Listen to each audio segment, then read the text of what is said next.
still, we are trying to maintain that time. So, with that being said, I take this opportunity to welcome Ansu and everyone who has joined us. So, good morning, all. On behalf of SPA Vijayawada, I welcome all of you and I thank Honorable Director of SPA Vijayawada for helping us organize such special lectures with experts. And also today it becomes even more important because our expert happens to be an alumnus of SPA Vijayawada. And I thank the HOD of Department of Planning, Professor Dr. Razak, who has again been the pillar of support for helping us run these series of special lectures that we are organizing at SPA Vijayawada. And further, I would like to thank all the faculties of SPAV and the students who have joined us today.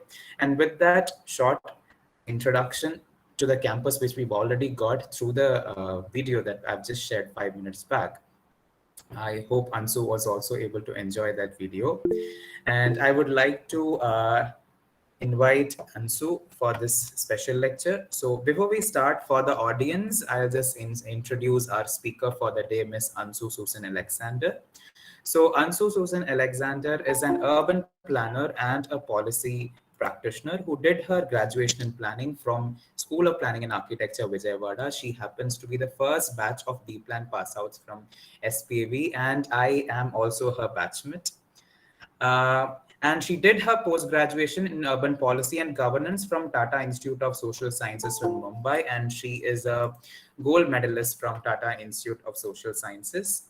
She has, as of now, more than 7+ years of research and practice experience working in the space of spatial planning, governance and institutional reforms, water and sanitation, affordable housing, and inclusive and participatory planning.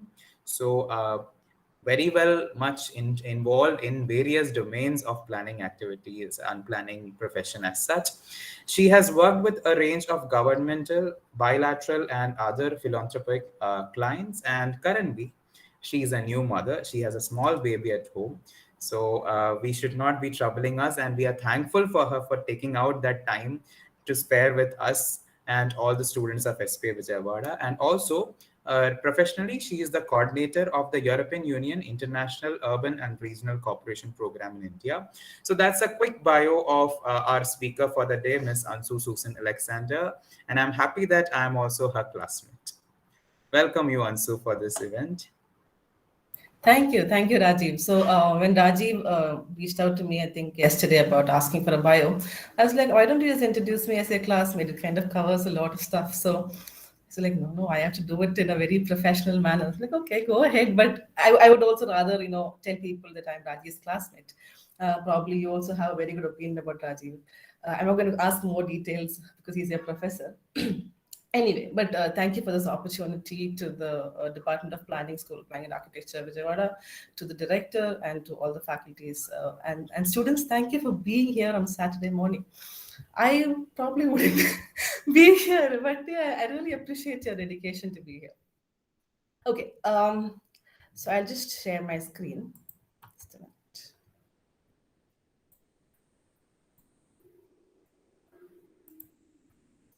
I hope you can see my screen. Yes, Ansu. Perfect.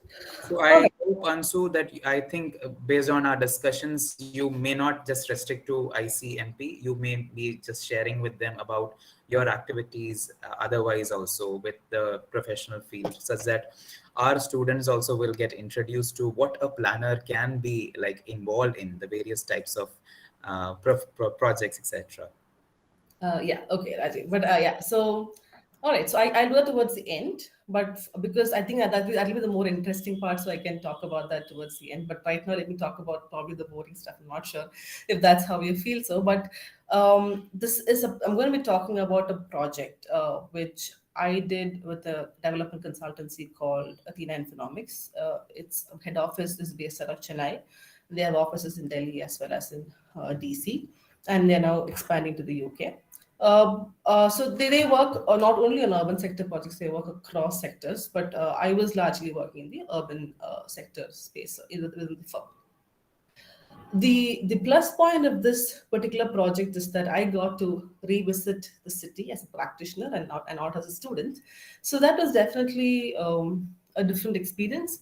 And there was a lot of nostalgia coming back and seeing the campus. I think I got to see the campus because I was involved with this project. So there was a lot of emotional attachment to it as well. But because the title or the post that was circulated to you was integrated catchment management, I have put the title here, but I want to make a slight modification by saying this is integrated rural urban water management. Why I want to do that is because catchment as a term, as pointed out to me by a hydrologist expert, deals with like the drainage basin in the whole. And probably in this project, not looking at the larger drainage basin, we're looking at integrated urban water management, that is the Vijayawada city's water management. And because we identified that looking only at the urban space is not enough, we have decided to expand to the rural areas near it and not the whole basin in itself, because of which our title of the project is actually Integrated Rural Urban Water Management. Having said that, I wanted to say that this whole project was, let's say, germinated from this one particular terminology called IWRM, Integrated Water Resource Management. People who are in the environmental planning masters would have definitely come across this term. This is currently being used internationally as the way forward for efficient, equitable, and sustainable development, and it takes into consideration that our world has very limited resources and we need to cope with the conflicting demands. Now, while this definition might seem a little bit probably too heavy for us, I'm going to kind of put it down in very simpler terms. And one is IWRM talks about shifting from supply side water management to a demand side water management. We're not only going to look at okay, I have this much water, this is what I'm going to give, but let's see this. What is the demand? How can we reduce the demand? How can we manage our demand at source? And then let's give our water accordingly.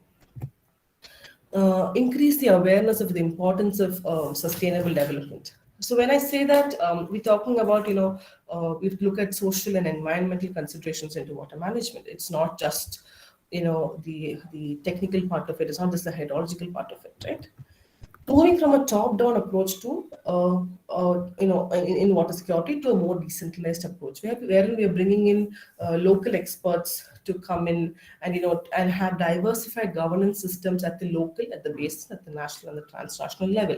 So we're going to be involving a lot of stakeholders who genuinely matter, and it's not just the the experts who are going to be talking about water security. And lastly, but we're going to be increasing the emphasis on stakeholder collaboration and the involvement of local communities in decision making. I believe, and I think as part of this project, okay, I personally am not a expert in environmental planning because I don't have a degree. Or whatever I learned in water and sanitation was through doing this 3-year long project. So I would say my understanding and my technical information is very limited. But when you speak to a local a person who does farming, and the amount of information that they're able to share with you is immense, that you really feel, why aren't we involving them in our decision making? So this whole concept of IWRM is to kind of incorporate these 4 components into water resource management. This project we were funded. So this was a grant project. So now as I talk about this project, there's going to be a lot of technical components. There's a lot of technical components, a lot of which I directly did not work on, but I'll be able to kind of share snippets of it. But I also in the process want to talk about how the kind of whole project management concepts also. Here and there I probably kind of share few bones for you to pick up on. So the funding agency is the International Development Research Center. It's a bilateral, it's a Canadian government organization who gives gives funding for research and innovation. So this is a grant that our firm applied for in collaboration with 3 other partners. So the 4 of us put together a grant proposal, and then so that's one way of getting a project. So now Right now when you're in college, your faculties give you a project, you work on it. Probably your faculties have in the back end collaborated with the government, probably a ULB, and then they have identified, okay, the ULB probably wants us to work on this particular project, and that's why the faculty has given you this particular project. But then when you go into the practicing world, money is where you have to work. Unfortunately, that's how it works, right? So you have multiple options of working. One is you either get a tender and you pick up a project when the government floats a tender, or you apply for grants to research out to to bilateral organizations, philanthropic organizations who fund you to do research. So IDRC is one such organization, and our implementing partners were ICLAI South Asia. Probably you know of all of these organizations, IIT Madras, and IVMI is Integrated Water Management Institute. It's based out of Sri Lanka. So they have done a lot of work on IWRM. ICLAI has done a lot of work on Integrated Urban Water Management, which is a subset of IWRM. And IIT, as you know, is very technically sound in terms of climate modeling and hydrological modeling. And Athena has a lot of urban governance stronghold, and that's how we kind of fit into the picture. And again, while I talk about this whole project, it does sound like a very water resource, heavy project. But having said that, there's a lot of urban governance involved in this. And why I keep stressing on it is because without the right governance mechanisms in place, all your technical inputs might not really see the end of the day, the light of the day. So I'm also going to be covering I myself probably working more on urban governance a lot, and I could probably say that the importance of urban governance was very highly, it had a very important place in this project. So what did we want to achieve out of this project? We wanted to adopt an integrated water resource management for climate change adaptation, basically taking into consideration that climate change will happen or is happening, and what kind and how do we adapt to climate change, and how do we build an enabling ecosystem to which is in adaptation with climate change. So, okay, what are the kind of gaps that we identified? We identified that there were institutional silos for governance across boundaries and sectors of water cycle. Now, for instance, when you talk about a water resource, let's say you talk about there are tanks in your city, there are there are nalas in your city, there are lakes in your city, there are probably if you have a sea next to it, that's also a water resource. You have all of these different kinds of water bodies in your city. Then you have major rivers, right? If it runs like in Vijayawada, it runs through your city. There are some cities who don't have the opportunity of having a major river running through it. So you have all these kind of water resources. But then have you thought who manages the river? Who manages Krishna River for that matter? Actually, I wanted to ask you questions, but I'm kind of facing a problem. I'm only seeing my screen, and I know that students will not be responding. If you are, it's great. Otherwise, I really wanted to see the chat box, and if you're kind of putting in your response, it would have been great. But I'm unable to do that right now. So if you can actually unmute yourself at any point of time, that will be really great. Okay, so I was just saying is, have you thought about who runs Krishna River, who does the governance of Krishna River? Does the city have any stake in it? Uh, is it? I mean, it's a river running right through the city, but the city has absolutely no stake in the decision making of that river. So such kind of issues, there are so many that we could talk about, but that such kind of issues are there, across every element that you look at. For instance, that we have our three Eluru Canal and Raivas Canal and Bandar Canal running through Vijayawada city, right? All of these three canals are in the under the ULB, under Vijayawada Municipal Corporation, but it is also affecting the adjoining rural areas through which it's running. What is the kind of say they have? So there are so many things that you could think of. So there is an institutional silos. Climate impact on water cycle is not being adequately addressed. Then definitely we have top-down planning, which probably all of us are probably advocating against. There are funding mechanisms, but then it's very, very isolated and it's not being diverted to the right place where the need is. And then there's a lack of awareness of the benefits of IWRM approaches. So what did we want to achieve? If you want, kind of pinpoint specific outputs, it is we wanted to build a governance platform called the Rural Urban Platform, or as we call it, the Urban Platform. Uh, I'll talk about it more. We wanted to build a decision support tool which will incorporate all of these climate change impacts and have very scientific backing to how much demand needs to be met. At an integrated level, we wanted to kind of build a catchment management plan. Again, the catchment term used here is not the basin level. It is the, I'll again talk about it in the coming slides. It is basically kind of a participatory management plan, which will help our water managers to kind of plan how what kind of need is there, and how should they go forward for the next 5 years, and then develop a compendium of potential financials for the financing sources and have capacity building and dissemination. I think we're also now, as Adi mentioned, see, this is the kind of team that we put together. And so when I'm saying, when Rajiv said that, see, the kind of scope that each of you have in being part of this team is kind of listed down here. Like, for instance, there are hydrology experts have been needed in this project.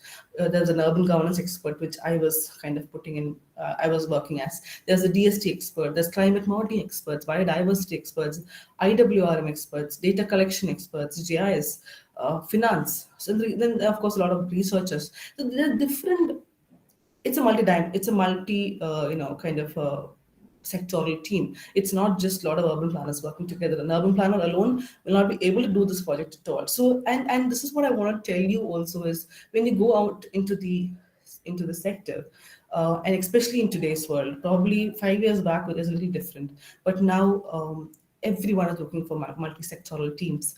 The projects are also very highly multi-sectoral, especially if you're working in a development consultancy, which are managing multiple projects.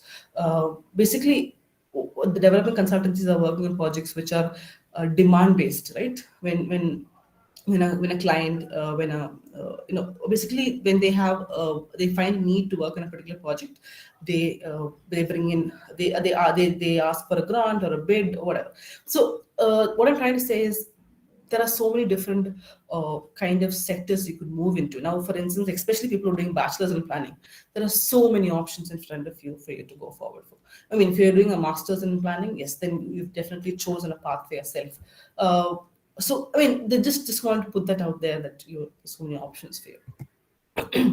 I'm not going to, I mean, definitely there are different reasons why we chose Vijayawada and Solapur, but I think from a very practical point of view, what is most important is that we have the buy-in from the city, the state government authority. Even before we started the project, even when we were drafting this grant, we had to get the approval, written approval from the Vijayawada Municipal Commissioner, then Municipal Commissioner, saying that they are so much, for us kind of doing this project. Because you get a grant and then you go to the government. I'm sure probably students who are working with ULBs for their thesis or any of their studio projects, and the kind of struggle that you might or might not have faced to get data or their cooperation. You must have understood that it's very, very important that the administrators kind of are convinced about your project. And I think we had a 3-year-long project, and the first 6 months was all about convincing the administrators. Even though we had the buy-in from the previous municipal commissioner, we had to again go through the whole process of talking to the current municipal commissioner. And other, like I'm going to talk about other stakeholders, all the stakeholders, and getting them to come together. I'm telling you, this was a task, and this is what clients need now. They want to see action. They don't want any more reports. They don't want just research reports done and give it to them. They want to see on ground implementation, and not implementation in terms of physical infrastructure. They want soft infrastructure built into cities. They want capacity being built. They want governance structures being built, and that's something they are giving a lot of funding for. And if we are willing to take that effort, we will definitely get the prize for it. Okay, so like I said, this is a 3-year-long project, and we had a couple of things that we had to do. We had to identify a catchment. We had to identify, so again, we can't work across the whole area, so we had to identify which is the most vulnerable area and work on that. We had to do a base and down. So all things that you usually do in your studio project. Then we had to constitute the urban platform. I'll talk about it again. We had to do the hydrological and climate modeling. We had to do a decision support framework, the catchment management plan, capacity building, decision support.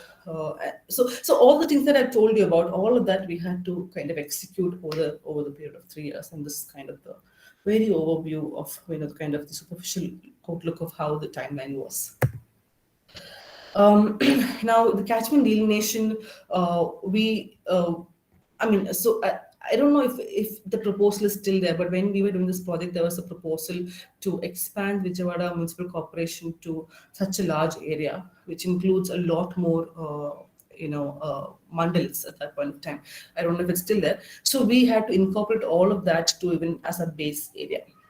So we also looked at what is the pathway of irrigation canals, stormwater drains. So that's, again, this is the point I wanted to make. You need to always be constantly up to date of what are the political, the administrative changes that are happening in the city. And you need to always keep on incorporating them in your project. Otherwise, again, it'll just be an academic project. It will not see the light of the day. Then we identified the area, then we did catchment delineation. So we used something called the digital elevation model. I am not a GIS expert, but if there are people here who are very, savvy with GIS, probably you might know about this. So we had a GIS expert on board, and he did this for us, who also is, by the way, an SPA alumni. I just wanted to mention the parameters that he used is flow accumulation, drainage direction, location of streams, location of catchments, slope length and steepness. Again, these are things that probably a little too technical. I'm not going to get into all of this. So he used all of these parameters to be able to identify each of these catchments. So if you see the different colors, little different shades of orange or red, however you want to call it, they were different kind of catchments. They had their own set of characteristics and which made distinguished from each other. So now we had these different boundaries to work with. I'm not talking about the administrative boundaries, I'm talking about the different color stretches. Now, having identified that, we had to identify which among these areas to work with. So we definitely had to include Vijayawada urban. That was, at least parts of it, that was mandatory for us. So we took that into consideration. We did a lot of focus group discussions with the rural and the urban communities. I'm sure you must have done FGDs in your coursework. We did something called as the Biodiversity Assessment. It was new for me as well. Something called as quadrat sampling, where you assess what kind of different varieties of shrubs and herbs and trees in small, square plots of land. And then there's an analysis that they do. I think it's called as Shannon Diversity Index and Simpson Diversity Index. Again, not my area of expertise. So we did that assessment, and then we also did a lot of KIIs with the government officials. We identified what are the proposed projects in the area, and where we can actually work with. And based on all of these parameters, we identified the pilot catchment, which was around 284 square kilometer, and these many urban wards and villages in both these mandals were listed. Now, having said all this, data collection, is very difficult if it's an administrative boundary. So we did data collection at an administrative boundary level. So we had Vijayawada rural mandal and the Gannavara mandal and the Vijayawada urban mandal. Some photographs of our quadrat sampling and FGDs in villages as well as cities. So now I'm an urban planner, right? But I was doing rural planning also. So that's also part of it. How flexible you are, and how quick and how flexible you are to learning new things. It's also very important. Okay, so now I'm going to talk about the crux of the project. So we had the urban platform, which is like a group of state level decision makers, user stakeholders, rural district level decision makers, urban district level decision makers. All of these people in the sector of water come together for water catchment level decision making. This is the first of its kind. There was absolutely nowhere in India, at least, where this kind of a discussion was being done. So basically, like I said before, if one particular water resource is being handled by a particular department, um, they do whatever they want to do. The other department who probably has a stake in doesn't even get to know what is happening. So it is very essential for all of these stakeholders to come together and make joint decisions. And it also included the user stakeholders, which includes your farmers. It includes your resident welfare association, which includes your self-help groups. So all of these people had to come together for a joint water catchment level decision making. Now, the urban platform probably becomes the central point.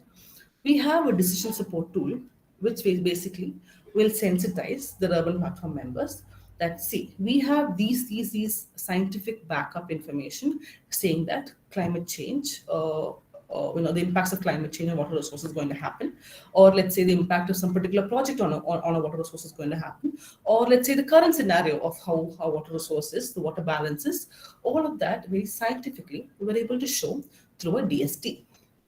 Then we have, which we will show to the urban platform, and we will inform them scientifically that this is going to happen. So this platform is not just a group of people, just sitting there and making decisions, but they have scientific backup knowledge to make the decision. Now we have the CMP. It's a consultative process with the urban platform where let's say that they're preparing an action plan. All four kind of users together are going to sit together and prepare an action plan and say, okay, so now we have the scientific information from the DST. Based on this, this is what our region needs. This is what we're lacking. This is what we are good at. And again, mind it from an integrated water resource management perspective. So we're looking at not only now when we're looking at water, we're not only looking at water, but we're looking at water from different sectors perspective, as in how are they integrated with solid waste management? How are they integrated with, let's say, in terms of capacity? How is there an integration? So there's so many integration parameters that we could look at, and taking into consideration all of this, you have to prepare an action plan for a CMP. Then definitely. We can do capacity building for the urban platform members, and then we can also tell them, okay, now the CMP is saying, okay, we need to do 1, 2, 3 projects in a priority order. Where is the funding? They don't have the funding. You know how crunch, so resource crunched ULBs are. So what do they do about it? Then can we help them identify alternate financing or innovative financing methods? So that is also one kind of input that goes in. So all of these inputs go into the urban platform. They come out from the urban platform. So it's a very what do you say? It's a very intermixed kind of kind of interlinked kind of a system. Yeah. Okay. So this is the context. Now I want to kind of take a pause here and escape and look at the chats. Sorry.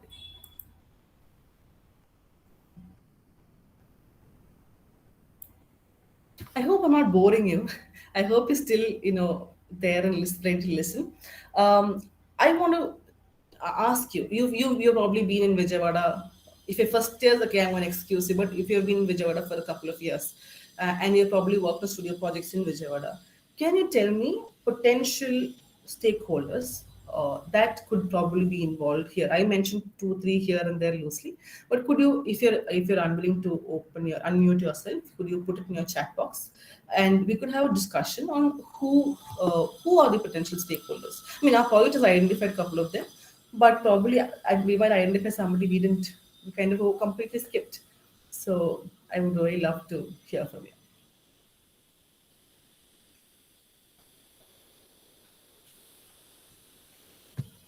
Students, just to share with you, Ansu, so majority of them, although one of the batch was not in a position to come to Vijayawada, but the final year masters had done an integrated plan for Vijayawada. Two of the batches, the URP and the EPM, in the just immediate previous semester, they were involved.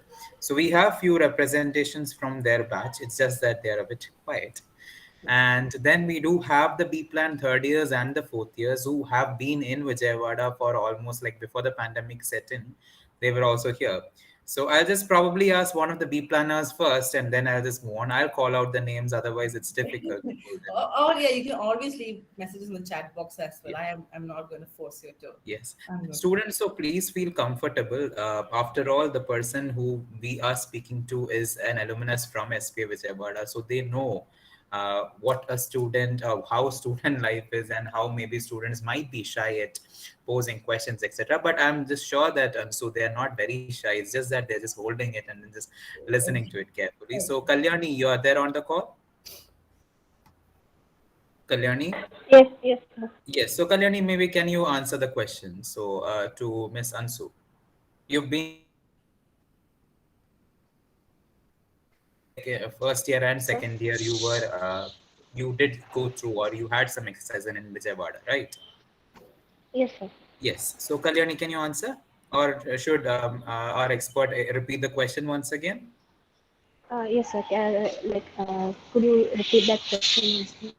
Yeah. So I was just asking, we're talking about water, right, in Vijayawada. So, Yes, yes. who could be the potential stakeholders? I mentioned state, I mentioned urban, and I mentioned rural, and I mentioned user stakeholders. Could you just randomly name few of them if you have any idea? Like, Potential. according to me, when it comes to management of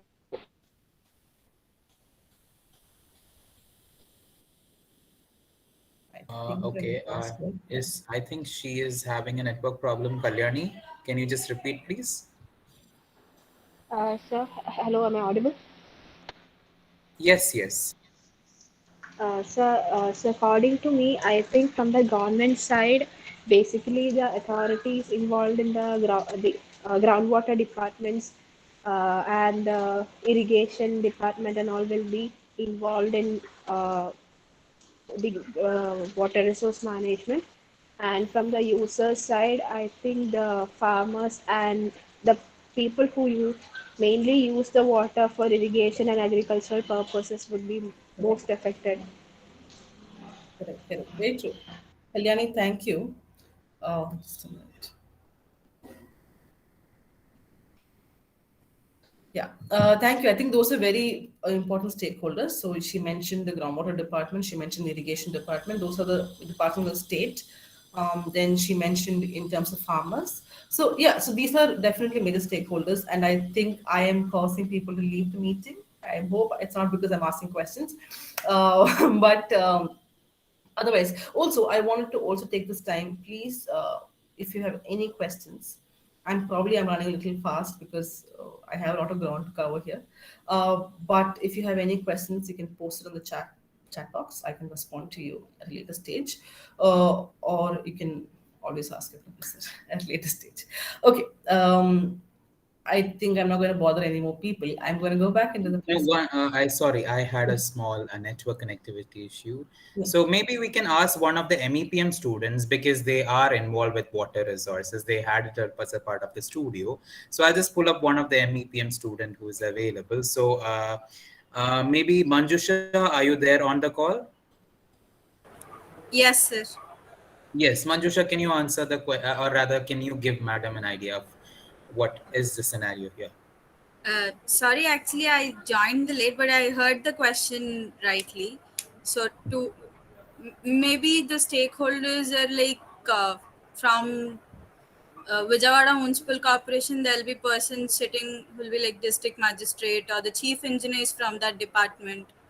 And if we take uh, at rural levels or further we go into other jurisdictions, we will also be having district panchayat offices into this, and from agriculture or from irrigation department, as she was mentioning, the joint directors will be part of the consultation meeting. And from user ends, it will be obviously the end users who are farmers or industries who are using water as their main uh, input into them.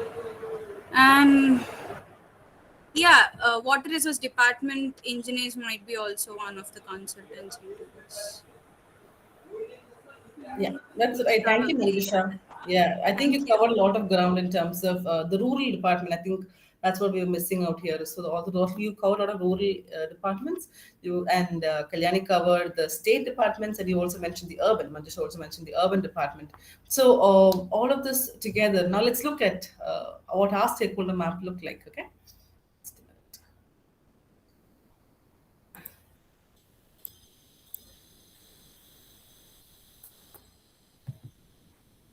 Before that, I'm going to talk about what the urban platform was about. So we had, like I said, rural stakeholders, urban stakeholders coming together.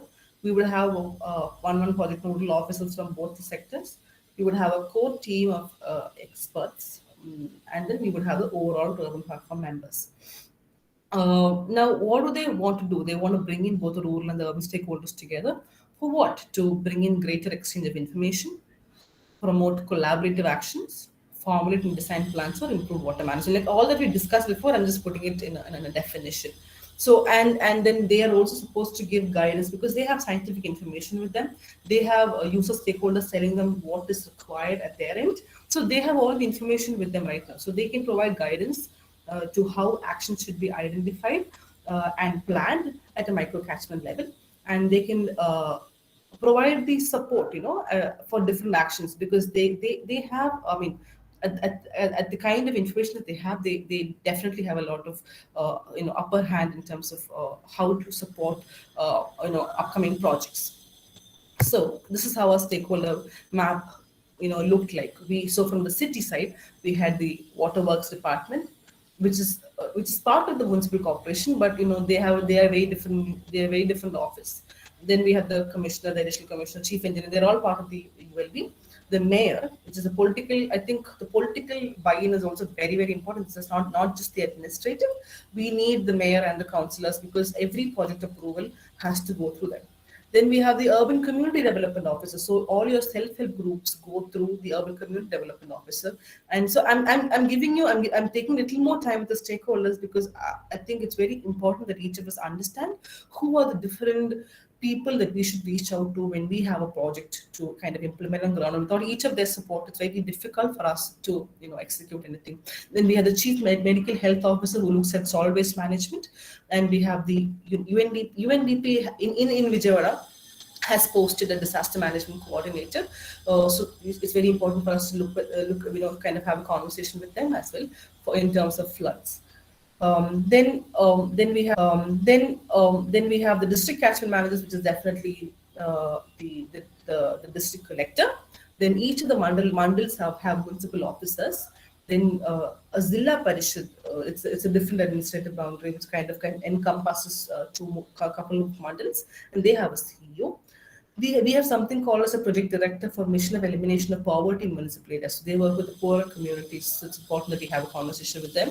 We have a district water management agency, which in the case of Krishna district doesn't do much of work, but then they are there and they are actually here for this exact same purpose that we are kind of trying to put together. The urban platform or bringing together rural and the urban stakeholders together is exactly under the purview of the project director district water management agency. So I would say that the government probably thought about this and they had this in place, but somehow the execution didn't work through.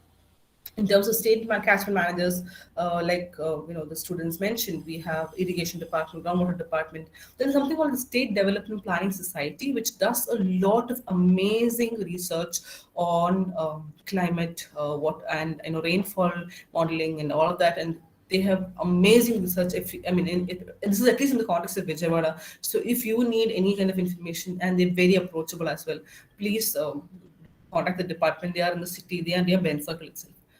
Then we have the APCRD, which right now I don't know how much relevance they have. At that point of time, it did. The Agriculture, Horticulture Department, the Disaster Management Authority, the Industries Department, because we're looking at pollution from the industries. The Pollution Control Board, who looks at the three nalas. Then the Panchayat Raj and Rural Development. Other stakeholders are, like I said, we also looked at a lot of projects, right? Projects in terms of which projects are right now being implemented for water resources in the city. And at that point of time, APOIAML, which is kind of a joint venture between the government of Andhra Pradesh as well as ILFS. They were proposing a project of 24/7 water supply. Basically, their intention was to completely reduce the water leakage from the pipes, kind of introduce new pipe systems throughout the whole city. So that was a project we were completely focusing on. It had a lot of potential in terms of how we took this project forward. Then NGOs, academia, SP Vijayawada was one of our major stakeholders at that point of time. Media, Water Users Association, Industry Owners Association, and Resident Welfare Association. Okay. I'm not going to go through all of them, but then basically, like we said, the WRB, they plan and design the irrigation system. They decide on how to allocate water to different stakeholders. If you look at rural RWSS, they look at how to design and plan new water supply or sanitation infrastructure in rural areas. And then we have the city, the ULB, which they plan to design new water supply in the municipal boundary. But then the point is that these are interdependent decisions actually, but are taking place in silos. If you have a stormwater and STP planned in the city, which is always in the outskirts of the city, it's going to affect the rural areas nearby. Or if you have something in the rural areas, it might affect the city. So there's so much of interdependency here, and I may take that into consideration, and which is why we need to have joint water management decisions. This is just one photograph from one of our urban platform meetings that we had. Okay. There's so much. So, okay. Now we have something called as the Catchment Management Plan. So like I said, so it is kind of a participatory plan formulation, and we want to, so we have the engagement phase, which is the urban platform, like I already mentioned. We have a lot of baseline data collection.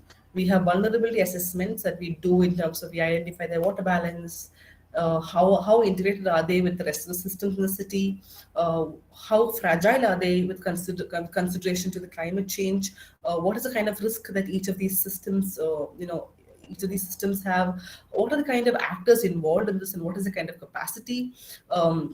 And then we after identifying our main problem areas, then we try and say, okay, these are the kind of interventions that we could look at. But then we have a prioritization tool that we use, and then we say, okay, based on these prioritizations, we're going to say these are the prioritizations that we have, and we will be using the DST to kind of pitch in here and say, this should be prioritized because of these reasons. And then we have the final CMP being prepared, and with, of course, an implementation monitoring framework.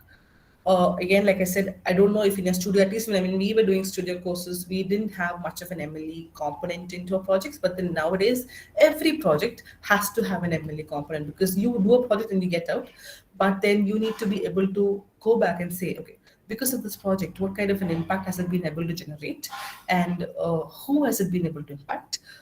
And it's very important, and that's kind of your measuring system for philanthropic clients or bilateral organizations or even the government to come back and say, okay, we have achieved so much this far, and now we need to probably go a step further, or let's stop here. So that kind of a decision also happens after the MLE component comes into place.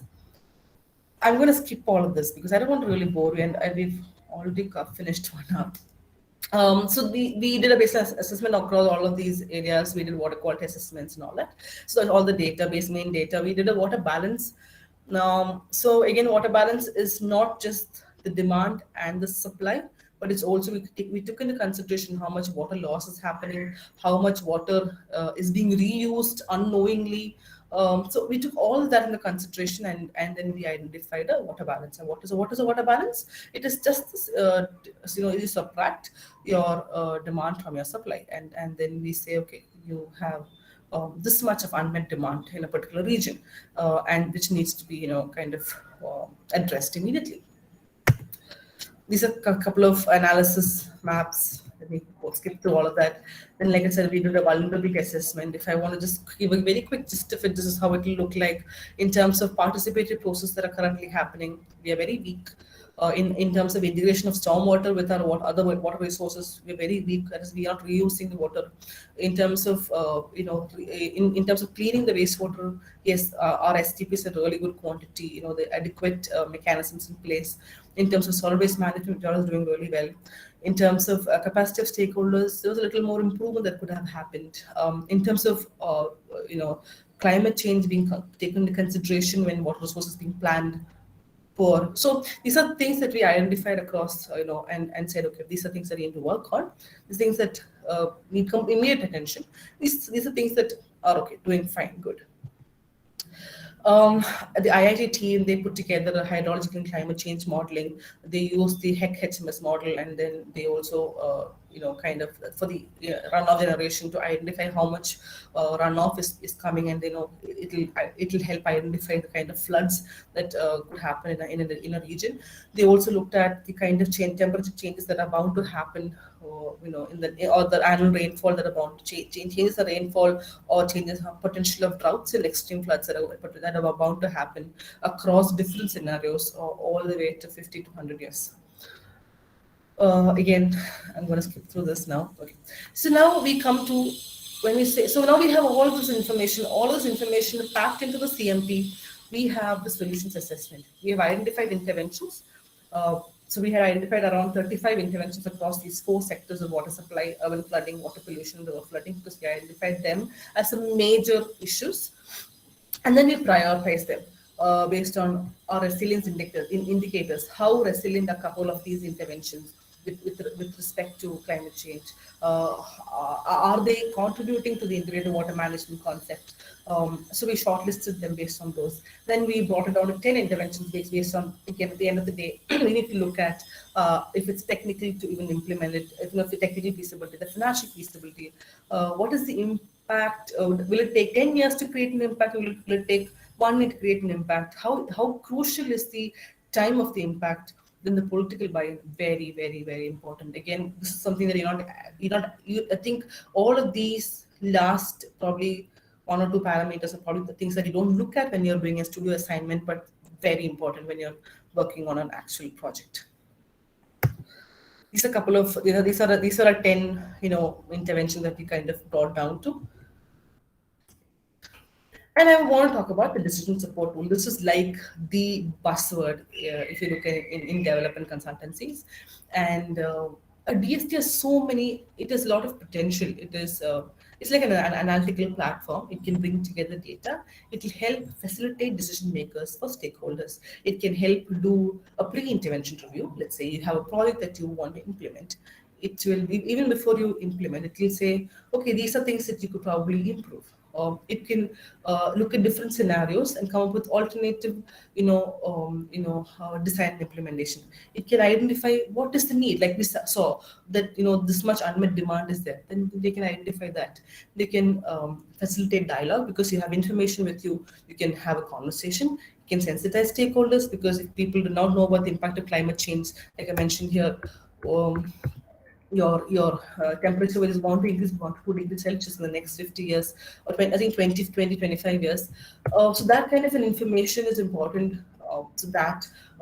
So all of this together, so all of this is probably the benefit of using a DST. And now a lot of cities are slowly thinking of using it. This is in this particular project context, but then it can be used across multiple projects in multiple sectors. It's need to be tweaked accordingly.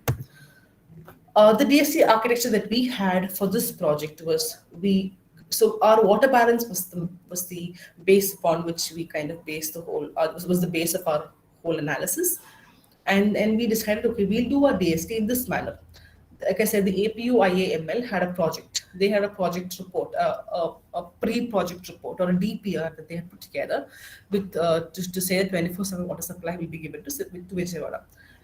We put in that project into the water balance, and we say, if this project comes into picture, how does it impact our water balance? How does it impact our users? Are any of our users being negatively impacted? If so, how can we introduce mitigation measures to integrate into the proposed investment? So basically, in the already developed DPR, how can we probably bring in a few tweaks such that we are able to mitigate the negative impact on users. So, and then we use something called as the WEEP model. It's a water balance analysis platform, I would say, uh, and it's a software. So we're doing an assessment of current scenario, that is your water balance scenario here in the current scenario versus your investment scenario. Because of your investment, what kind of a change what kind of a change happened? You're saying, okay, are you having a change in quality? Are you having a change in quantity? Or are you having a change in risk? You will assess across these three parameters. So this is again, which is something that we built for our DST. It could be very different for how each new projects are made. I just wanted to introduce the concept of DST to you because I think it's a very useful tool in today's planning.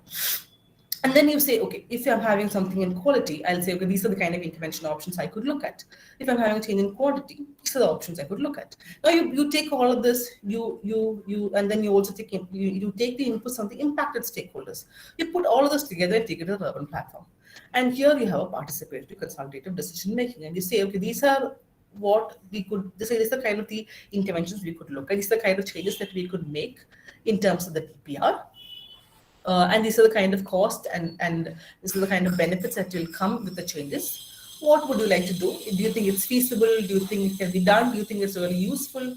And then we have a joint discussion. And then based on that, we propose it into the investment. So before any new project is being implemented in the water sector, we do this analysis and think of the impact it will create because it's looking at across all users, it's looking at all potential, at least hopefully all the potential impact parameters, and it's avoiding any potential mishaps that could come from this project. It's doing that right from the beginning, and that is the benefit having a DST in our context. So this is how the WEEP model looked like. It kind of mapped what are the supply nodes, what are the demand nodes. We looked at all kinds of supplies and demands. What are the transmission links? So how? So again, what I'm trying to say here is our data is not just we are giving this much amount of water to this particular village. That's just not it. We are also looking at the pipe networks, how much loss is happening, how much water is actually being pumped from, let's say, the Krishna River, the command and control center. What is the return flow? Return flow is the kind of wastewater that is coming from the particular, let's say, in agriculture, you're having paddy farming. And then you will have a return flow. There's a calculation for all of that. So you take that also into consideration because it's not being lost. It is going into your water resource. It's going into probably, it's flowing into your river or it's flowing into your irrigation, canal, in any of these. So we take all of this into consideration and we put together a demand supply gap across stakeholders. So we've taken it across different stakeholders. So if you see stakeholders here, you can see it's across different, even in one particular village across agriculture industries. Then in Vijayawada, the urban, then the needs for environmental demand, even watering your plants in Vijayawada city, the ones in the medians, or the commercial demands or industrial demands in the city as well as in the rural, the thermal power plant demand. So taking all of this into consideration, we have been able to identify. And we have also been able to give a percentage of population increase. That's how you see the years changing. A thing that's it was taken from a different research of how much population increase is expected. So all of this helps you identify what is the required water allocation across stakeholders in a business as usual scenario. Now I am adding, let's say, if let's say the Vijayawada Municipal Corporation suddenly decides I am going to implement the water quality restrictions as mandated by CPHEO, and then I'm going to discard all water which is not meeting the water quality restrictions.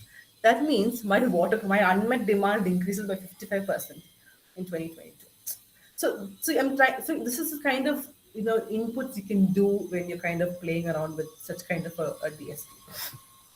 Or let's say I am bringing this project which will bring in 24/7 water supply, where the transmission loss, which is currently at 30%, will come down to 8% over the period of 3 years. If it didn't start at 2018, but if it had started at that point of time, then how will my unmet demand decrease? It decreases by 18%. So this data is very, very beneficial even in pitching your project, right? Then if I'm saying that I'm going to treat all the wastewater being used by and reuse it for agriculture, then how much will my unmet demand decrease? This will also help, create awareness to stakeholders who do not really know the numbers behind each of this, each of these. We talk about all of this verbally, but if you can actually give them data and visually showcase it to them, there's a lot of benefit that comes out of it. Um, so then, if you look at developing solution pathways, so now we have identified these adaptation strategies, and then we'll say, okay, let's look at some specific filters. What is the quality of the existing infrastructure? Do I have the requisite infrastructure available? Do the beneficiaries have the money to pay for this kind of an infrastructure if I even build it there? Such kind of filters we put, we kind of add to these adaptation strategies that we propose, and then we kind of shortlist them. We again discuss with the urban, and then we make whatever little relevant changes are required in the project, and then it becomes approved. So until then, it should not be approved. So this process probably, this is what we propose, that it should be incorporated into the project, and we were able to do this for this one particular project. However, unfortunately, the project didn't come through because of political buy-in was less. But anyway, but then this is how you could do for a particular project. Then financial company, like I mentioned, you can always introduce them to different kind of financial sources. You can, yeah, you know all about this. Then there are capacity building activities that we did. Um, they visited a lot of other cities like Hyderabad, in terms of their sewage treatment plants, their lake conservation sites, and how the pricing model was done. So all of this is not only physical infrastructure, but also infrastructure in terms of soft infrastructure was also discussed.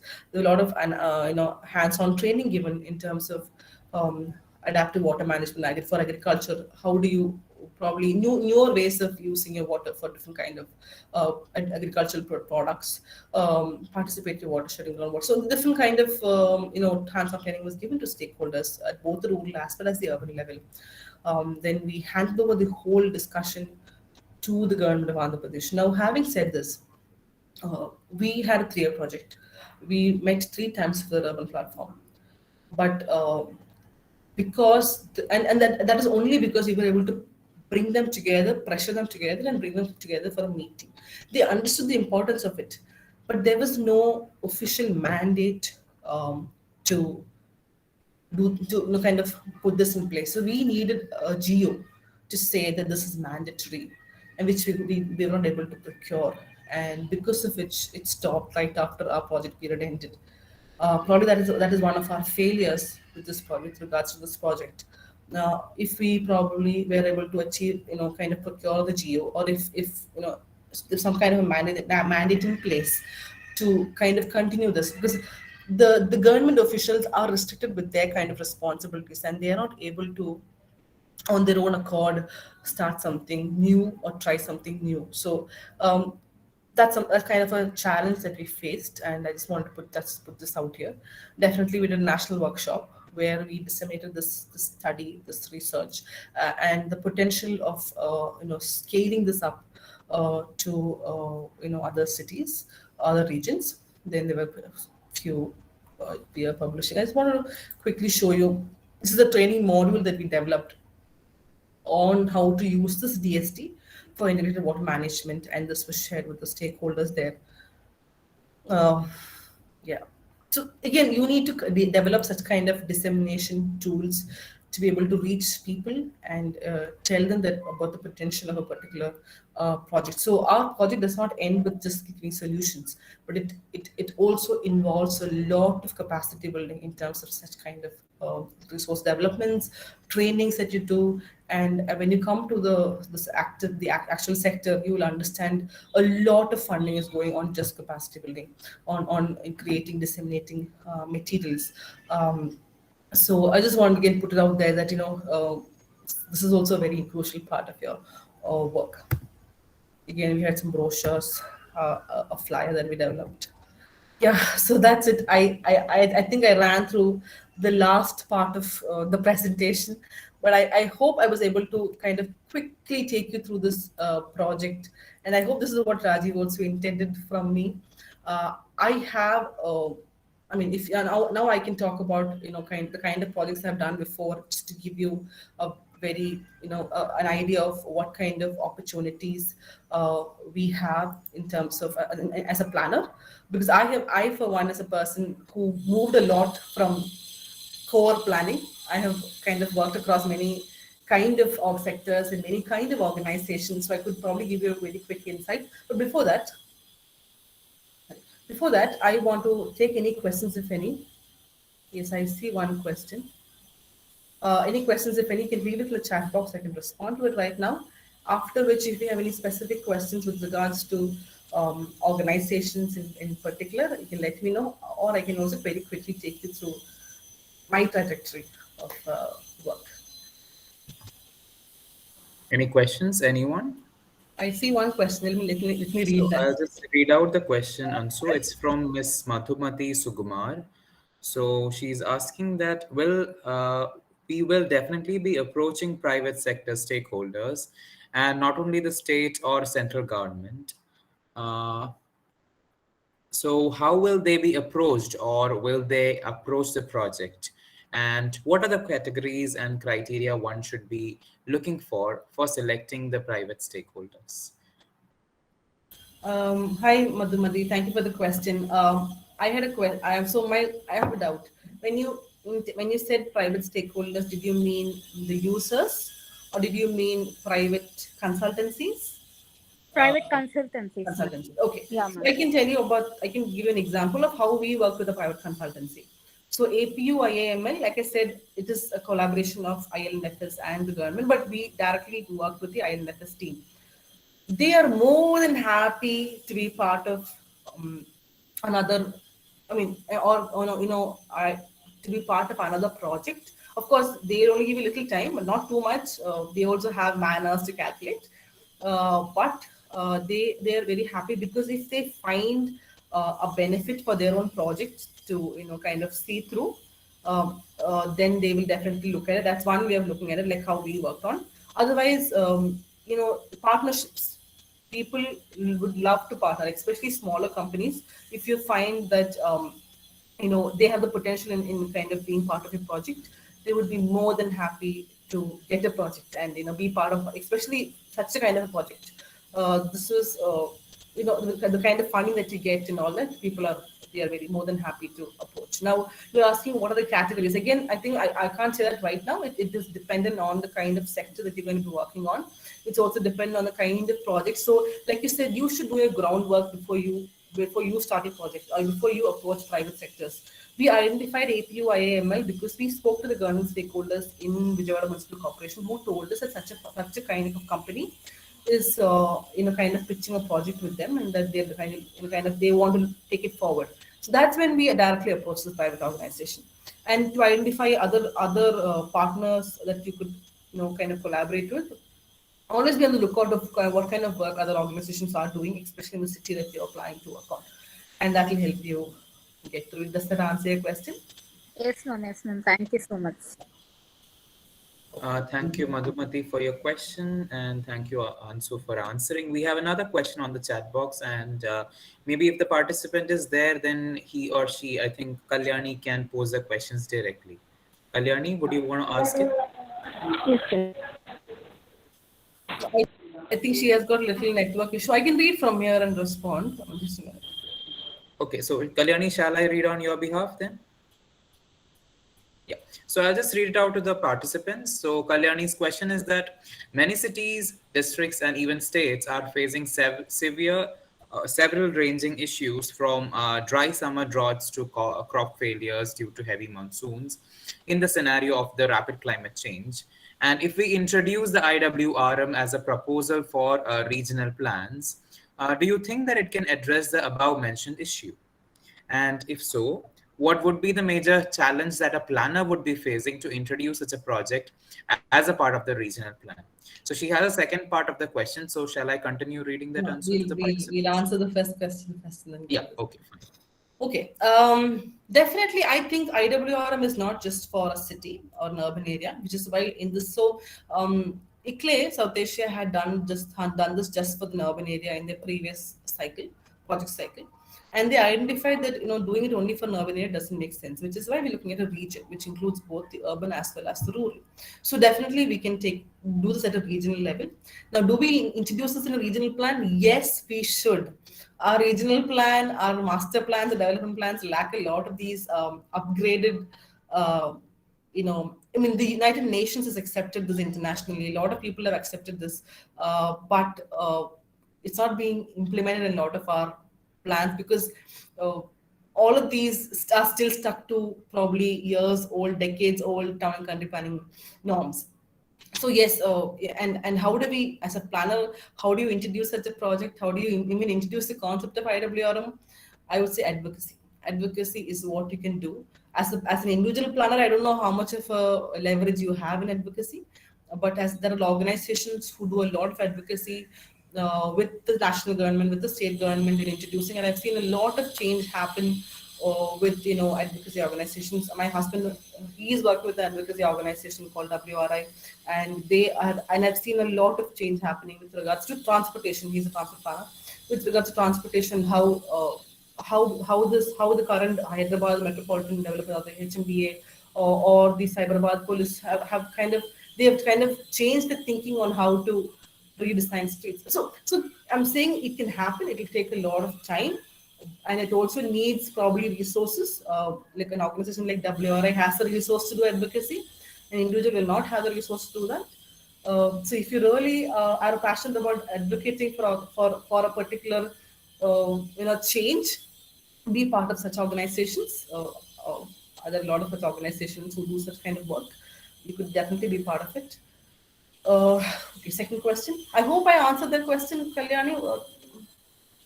Yes, ma'am. Second Yeah. question was what kind So, of policy? second part of the question is that what kind of policies can be introduced for water resource management at a regional level? And do you think that these measures under IWRM can be adopted in the tourism sector? So, it has actually two parts to the second question itself. So, the first question being like, what kind of policies can be introduced for water resource management at the regional level? So, maybe Ansu, if you can answer that, then I'll pose the next part of that. Yeah.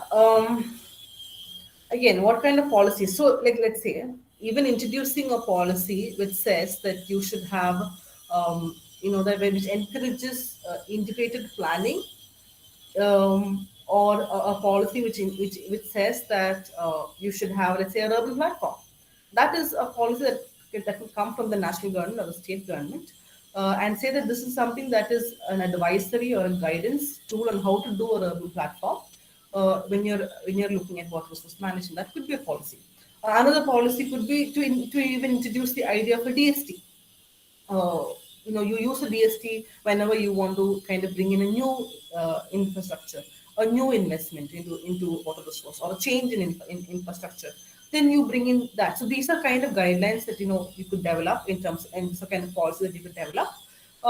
You could also probably think of saying, okay, all STP water should not be just let into the uh, sea or river, or whatever water resource is nearby, but it should be directly given to, let's say, industries, or let's say agriculture use. I mean, if you look at the water quality and all that, if it fits the requirements, so that's a policy that you could. That's a policy. Now, it would be great if this becomes a mandate. It could be in the form of an act or a geo, then perfect. But as policies, all of these could be developed, and I'm not really sure of the current policies that are there in the water sector, but I'm sure IWRM must have been discussed in those. I don't know, Rajiv, if you have any inputs, you could mention that.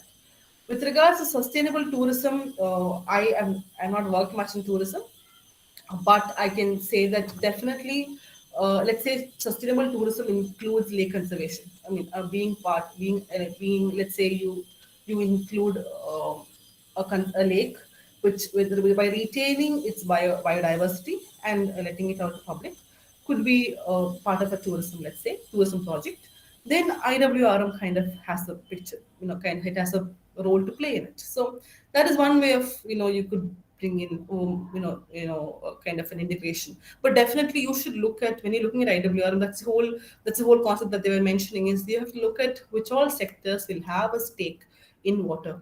You have to see if that kind of a linkage is already built in terms of your institutional capacity, in terms of your financial, resource, exchange, and all of that. So this is something I think we should always look at when doing an IWR project. Thank you, ma'am. So, thank you, Kalyani, for those questions. These were very good questions, well thought out, and kind of answers a lot of questions. And thank you, Ansu, for taking your time for answering those. So, do we have any further questions from any other Yeah, participant? we have one more question here, I see, from Ronalini. Yes, Mrinalini has. So, Mrinalini, would you like to post your question directly? Yeah, yes, sir. So, Yeah. like, while working, they must have considered the prioritizing the industries to which they are managing this water-related issues, and how are like what kind of issues were generally identified while studying the prioritization or the water demand. So, how did you actually prioritize, and what were the equity issues related to this? When you say prioritize the issues, I don't know if I'm understanding your question correctly, but like for instance, our main sectors main issues, the primary issues that we identified were on urban flooding within the cities and flash floods. Then there were water quality reduction, poor water quality, and I think there was. Sorry, let me just quickly look at.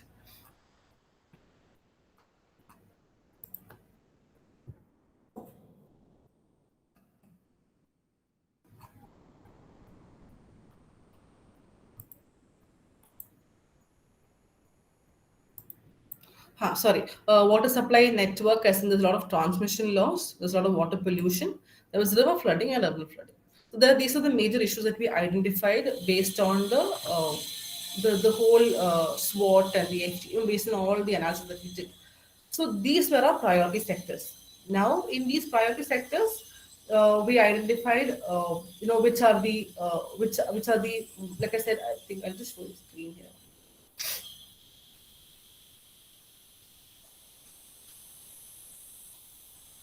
Yeah.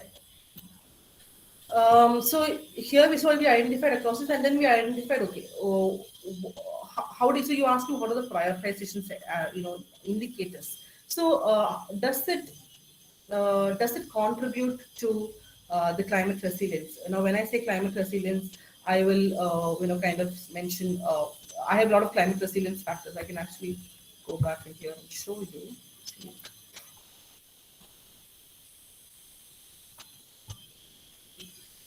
Yeah. Um,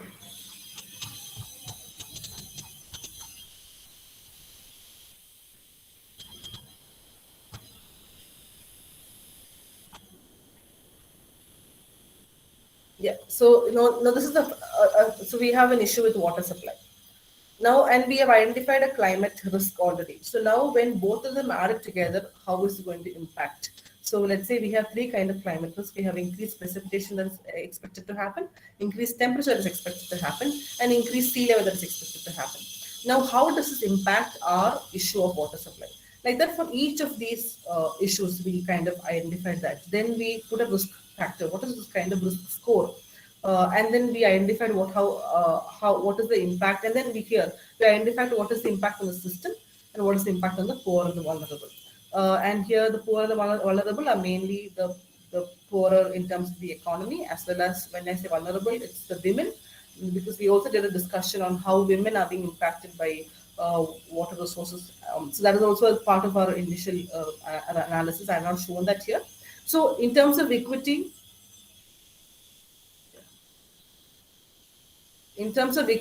we have looked at all of those parameters. We have looked at those parameters. We have looked at the poor, the vulnerable, and when I say vulnerable, women, and now you ask about competing demands, right? Which sector do we prioritize? That's also dependent on a lot of things. It depends on your political requirements. It depends on your It depends on the requirements that are voiced by the user stakeholders.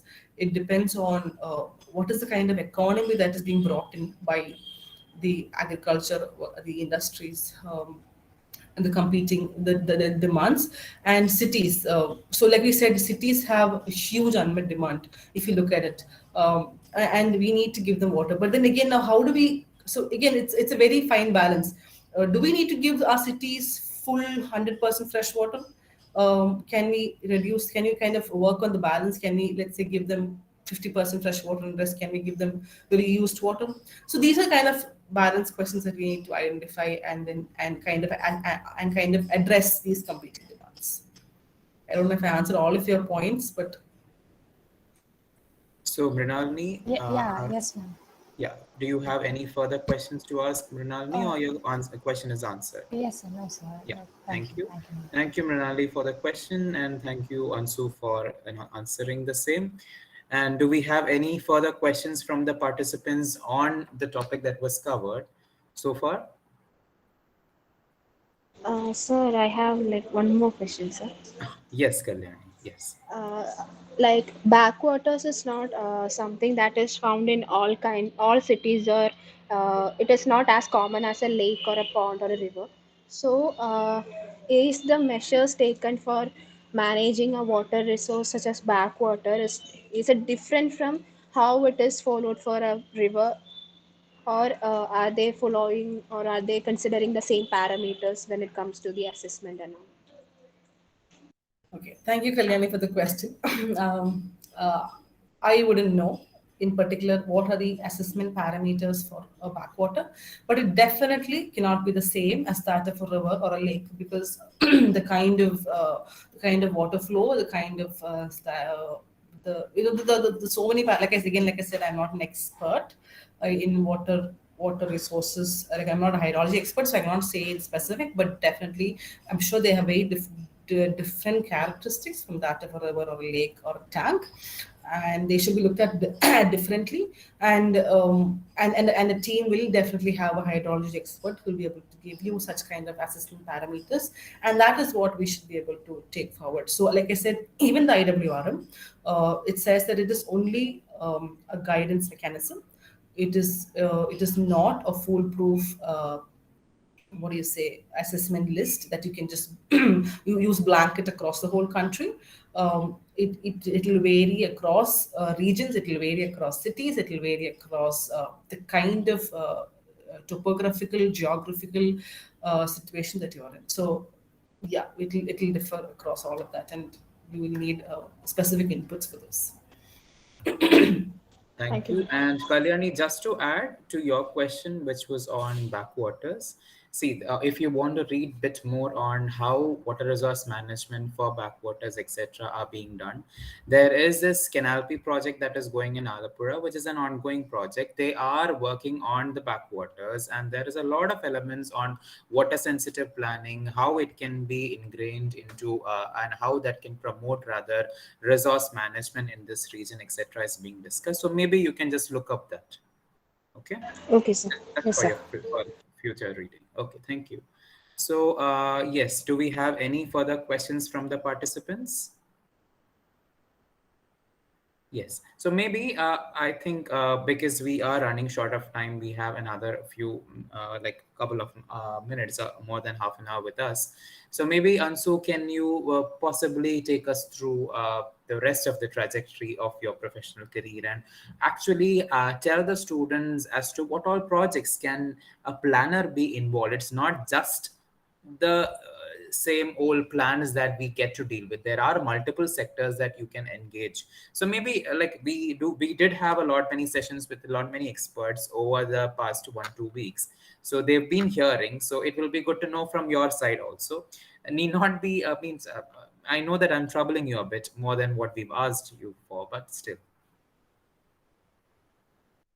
No, I'm happy to share. Okay. All right, I'll just first talk about the kind of trajectory I had, and probably then, as part of it, talk about what kind of projects you could probably be part of. Sorry. Okay, so I started off as, apart from all the internships that I've done, maybe I can also talk about a couple of internships. I have worked as an intern with the state planning department in Kerala. Okay, I'm originally from Kerala.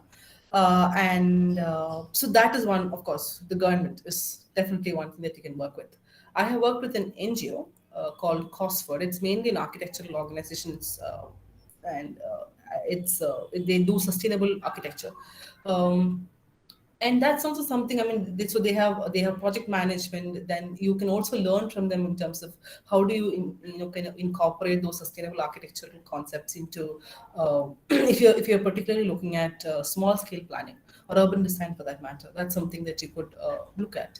I worked with, so the one, my only experience in tourism is when I worked with an organization called Chitpac, where we developed a participatory planning mechanism for tourism in Kerala. So that is again, it is. I mean, the emphasis was on participation. It is not at all. It is currently being used. It is the firm is currently more of a planning organization. But back then, when we were working there, it was more of a tourism organization, and they were slowly kind of moving into urban planning. But this was again not an urban planning work exercise. It's completely a rural tourism planning exercise where we were incorporating participatory planning mechanisms. So that is another option you can work on. Like I said, you don't have to, if you're going to be boxing yourself within pure spatial urban planning projects, you're going to be finding, probably you might lose interest, you might find lesser options.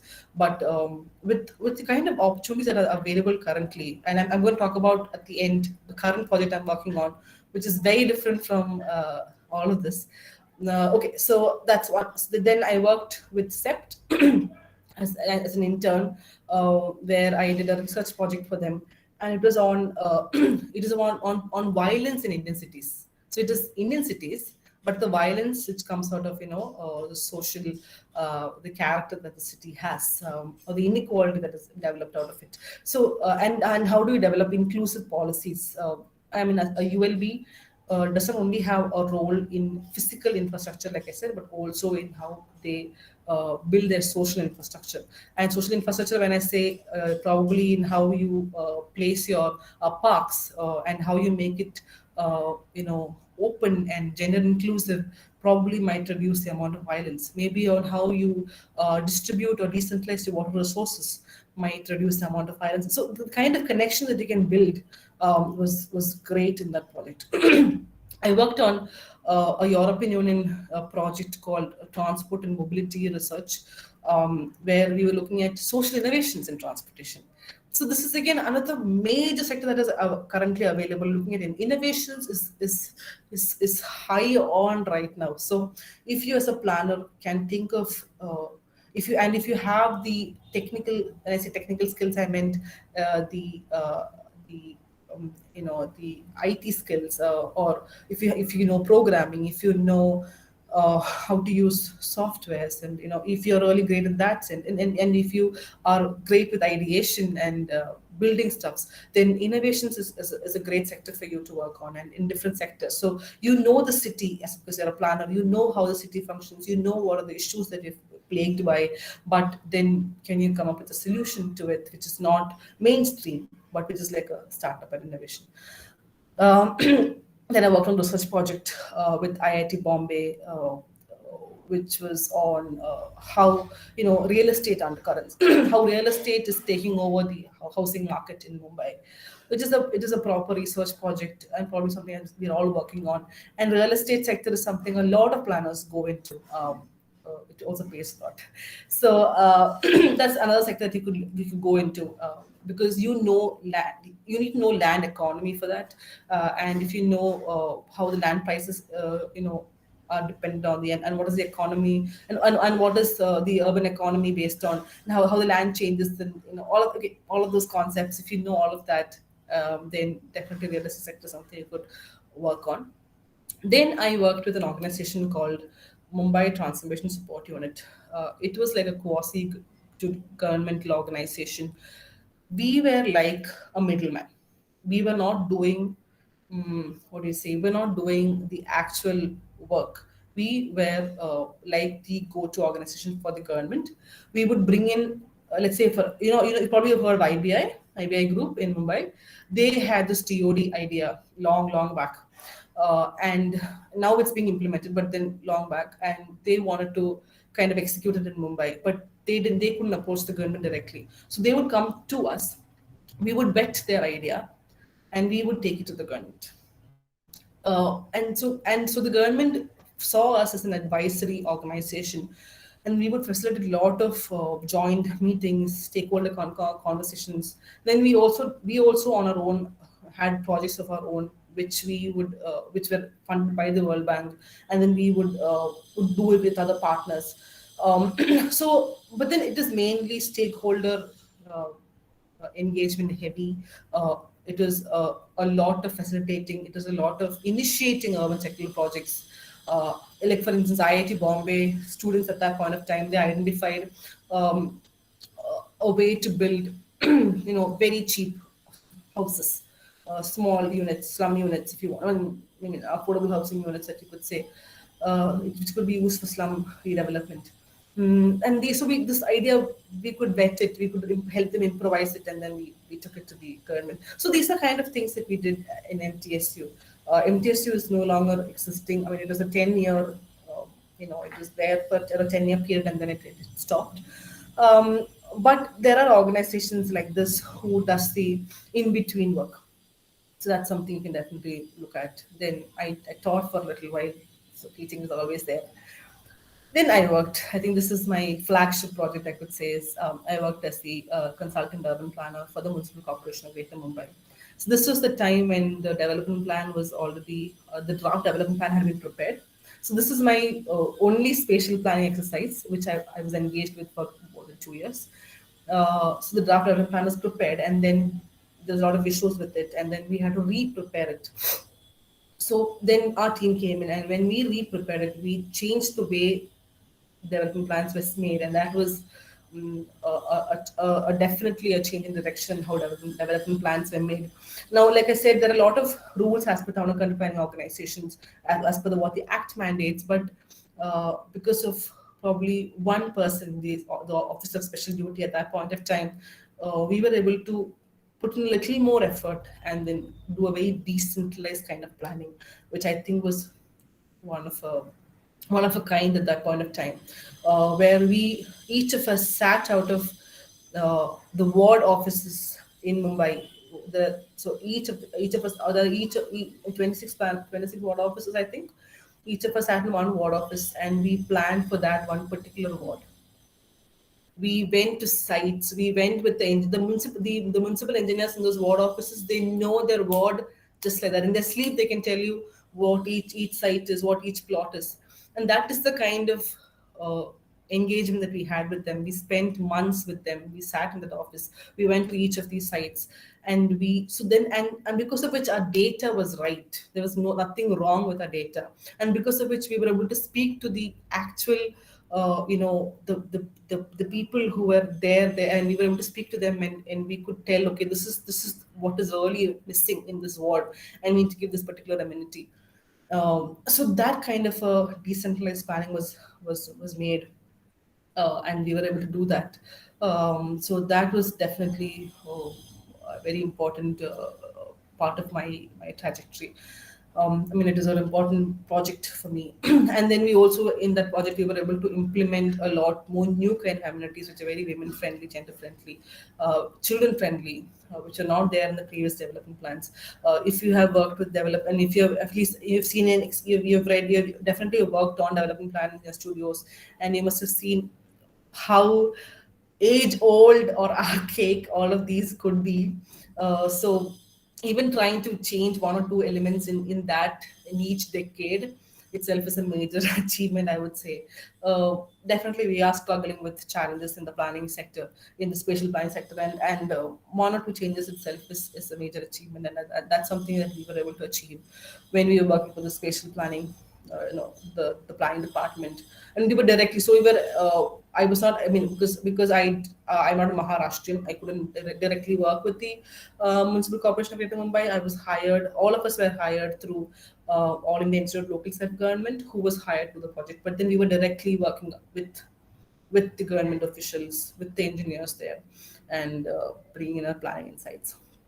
After that, I came to Athena Economics. And Athena Economics, like I said, it was just starting off the urban sector. They had absolutely no clue on what to do.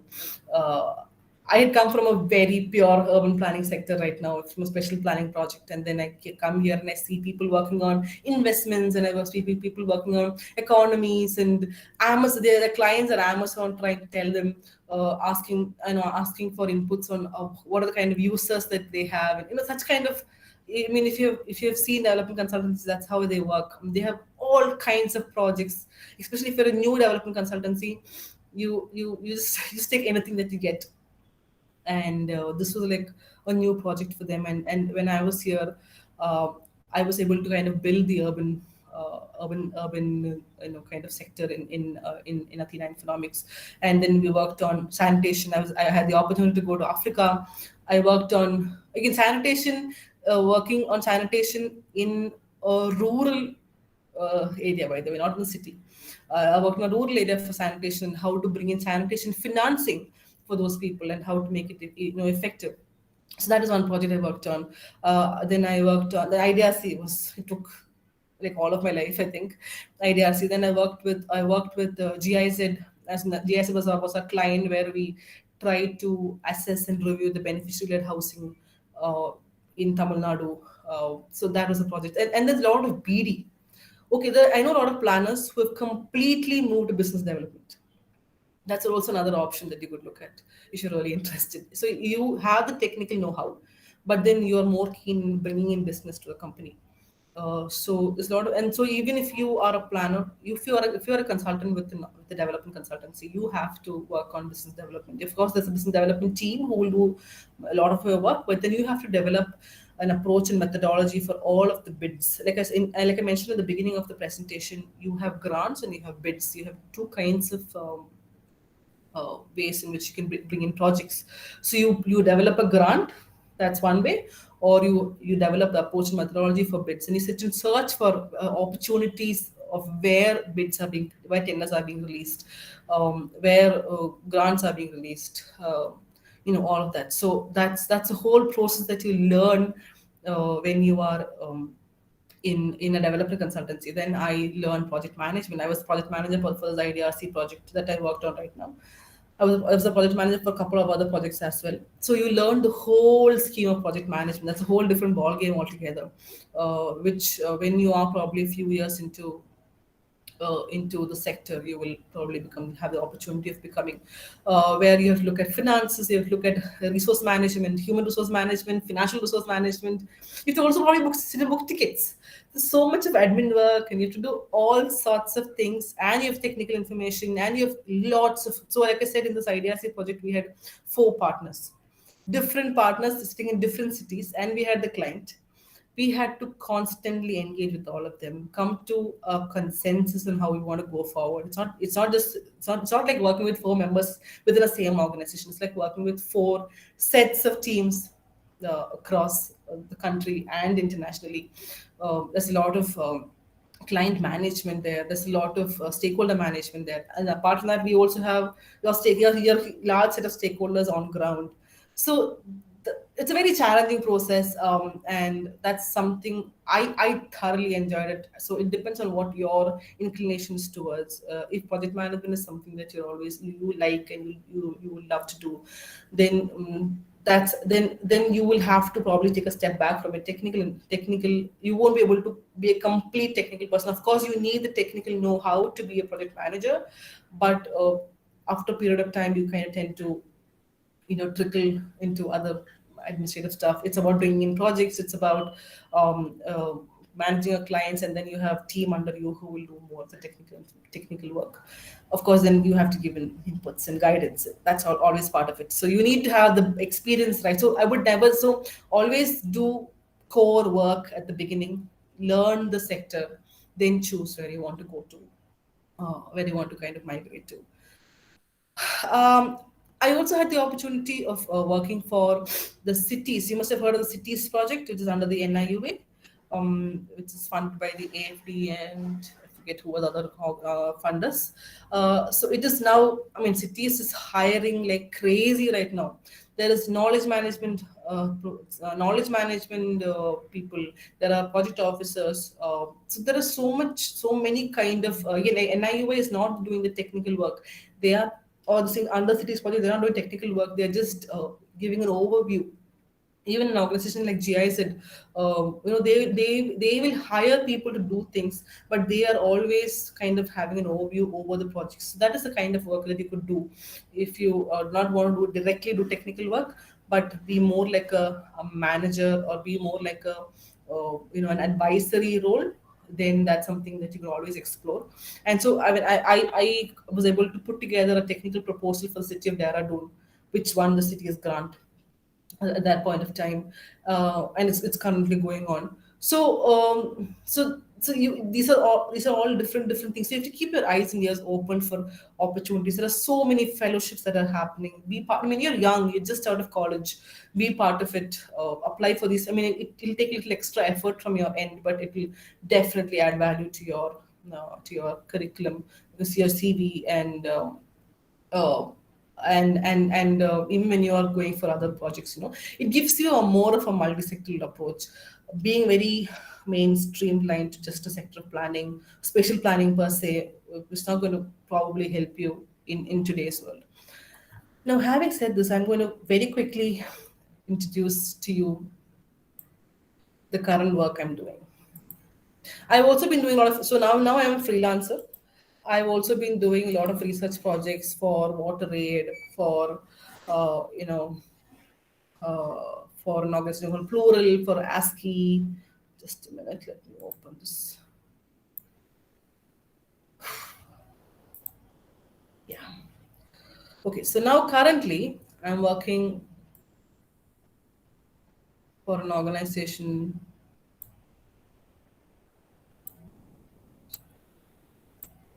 called IURC. I'm sure you probably haven't heard of it. I hadn't heard of this before. I'll give a very 5 minute very quick brief of this. This is the European Union action. So European Union has the collaboration with India and probably many other countries in the world, and they have a urban agenda 2030, which they where they want to help other nations achieve the SDGs. So as part of that, IURC is one such program where they are working with regions in China, North America, Latin America, and Asia, Australasia. India comes under Asia, Australasia, where Japan, Korea, South Asian countries, other Asian countries, India, Australia countries, or in countries near Australia are all part of it. What do? We support urban local bodies. We pair in India, for instance, I'm going to talk about India. So I am right now coordinating the Indians project. What we do is we pair an Indian city with a European city. What do? They develop urban cooperation action plans. For instance, there's a lot of knowledge sharing happening between the two cities. So we kind of make pairs in a sense. Let's say we made a pair with Surat and Rotterdam. And Rotterdam being the city that with a lot of water innovations, they were able to share with Surat about. I'm going to show that. About how to develop a water plaza, and Surat was able to develop it, and which also manages rainwater and also acts as a recreation area. So this kind of a project was implemented because of the kind of partnership that we were able to put together through the IURC program. So we don't do any financial support. We are there in terms of human resources support, where we support the two cities to come together. We are like a middleman again, and we support the Indian city to have a regular conversation with the European city, and then they have exchange visits. They exchange a lot of information. There's so much of learning happening. Then we also do a lot of networking events and a lot of thematic events where we discuss about this last week we had an event on urban on mobility and post-COVID recovery, which is open to across everyone, everyone that you see in this. So all the cities who are involved in IURC, all the IURC colleagues, then otherwise everybody in India that we kind of reached out to, and these kind of events are knowledge sharing events, and where people we can talk about experiences and practices that worked well, and it's all the supports in EU city diplomacy in creating relationships, because they believe in having strong relationships, and they also at the end of it they develop urban cooperation action plans, and then they're able to implement it. Now for implementing also we kind of support them in identifying financial resources for that, but we don't directly give it to them. Okay, we're working with, we have 9 IORC countries. Yes, we're working with 64 cities, not only this is across in Asia and Australasia region only. Anyways, all this is not important right now when we work across these sectors: circular economy, green infrastructure, sustainable agriculture, urban agenda or planning, mobility, transport, tourism and culture, health, life science, bioeconomy, education, jobs. So across most of the sectors we cover. So a city can choose what kind of a project they want to work on, what kind of sector they want to work on, and these two cities will work together on it. We believe in the quadruple helix model, which kind of it's not just with ULB, but it has to involve research institutions in the city, civil society in the city, local authorities, companies, and organizations in the city, and it's a collaboration of all of these stakeholders together, and then that's how it becomes successful. We have an EU partnership, as it's part of the EU partnership. I'm going to skip all this. These are cities that we are currently working with in the European Union. We have these 10 cities, and in India, we have these 14 cities that we're going to be pairing up with the Indian cities, the European cities. So it's a 3-year project cycle. We just started it now. It's going to go on for 3 years, and at the end of it, we'll have developed urban cooperation action plans, and we'll have also implemented some pilots. These are 3 pilots that were implemented in the previous project cycle. We designed a smart parking pilot project between Panaji and Dubrovnik, when they were able to exchange information. Between Leh and the 3 Greek cities, they were able to promote a sustainable tourism concept. So again, it's not pure planning. We work across multiple sectors. There's a lot of learning. I'm learning a lot of new things. So we are sharing our best practices. They are sharing their best practices. We are working at a global knowledge platform. There's so much of information, and so we are not only talking at the European universities or the Indian cities, but we're talking with, like I said, with the United States. We're talking with China. We're talking with Japan. We're talking with Asian cities. There's so much of information that is being shared, and so much of best practice that is being shared. A lot of partnerships that is being built. I think that is very important in strengthening your networks. Yeah, we do a lot of activities. We speak about each of these. We have a lot of events that are happening. You can always visit our website and be part of it. As a student, you can always come and be part of our conversations. Like I said, we keep having a lot of activities and thematic webinars, and we collab. We share information with people. Okay, so our project timelines, but that's about it, I guess. Okay, so that's what I'm doing in IURC, and that's where I am right now. Yeah, and I have stopped just in time. Any questions? Thank you, Ansu. We are really thankful, because it was more than that I had actually asked you for. We had asked you for, or rather, when we initially spoke, I do remember that I just told you that you have to just introduce this particular project.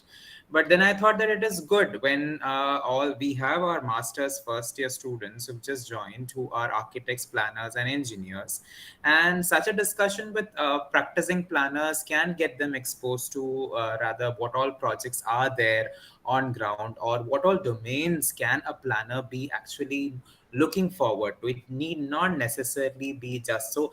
Rather, each one of the subject that we have in the curriculum can itself be like a profession that they can continue as a planner.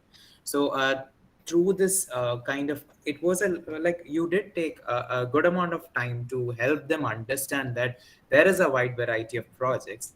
So I'm thankful for you for that. And now with that, if at all any questions are there, we can answer. So I can see that Miss Rakshana Shanmuga Sundaram. Rakshana, you have raised a hand. So do you have any questions? Rakshana? No, sir, no, sir. I think it was by mistake. I'm sorry. Okay, fine. Thank you.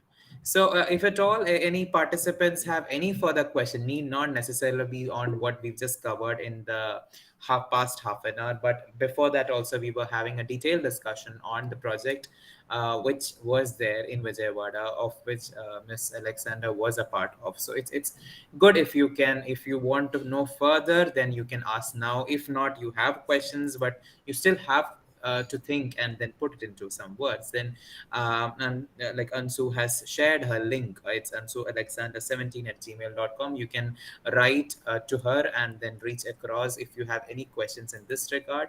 And she being an alumnus, I hope she is happy to answer any of your questions pertaining to profession, future, etc. Thank you, Ansu. I can see your thumbs up that you're happy to uh, take on their questions and help our budding planners also into the profession. So with that, Ansu, I think then that's all. I don't think that I should keep you long. So I take this opportunity to thank you, and I take this opportunity to propose a vote of thanks for this special lecture.